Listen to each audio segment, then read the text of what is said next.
मजलूमों, पिछड़े, दलित, अल्पसंख्यक मुसलमानों और आदिवासियों की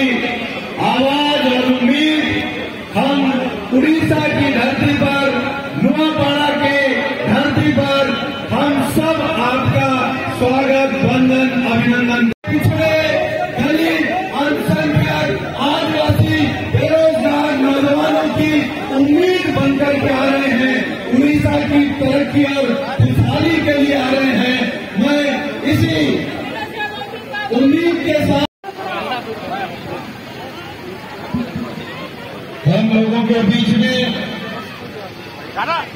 समाजवादी पार्टी के राष्ट्रीय अध्यक्ष पीडीए करुचे और निजको गर्व अनुभव करुचे कि से आज मो नुआपड़ा को पदार्पण कर